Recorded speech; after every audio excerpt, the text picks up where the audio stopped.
Hajiya Nafisa. Ina da tambaya tun daga yana hake Hajiya Nafisa aiki. Tun daga karamin ma'aikata har zuwa babban ma'aikata.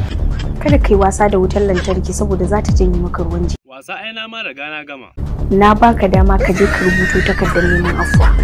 Ba zai rubuta ba, Hajiya Sara baka ce komai ba. Kai shekara da shekaru tare da mu.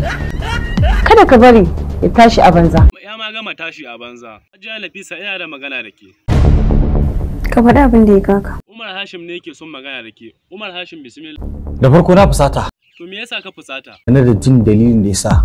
Ok, wannan matsalar ɗaya ce, ai ba ya ta ɗaya ba ce, Hajiya Nafisa game da bakinki. Ni fa ba zan taɓa auren ka. Me ye dalilin cewa haka? Zan busa ka ne ta wannan sala. Ok, ka ji abin da ta faɗa ko, Karima ina jinki. Skinny, ka fasa aure na?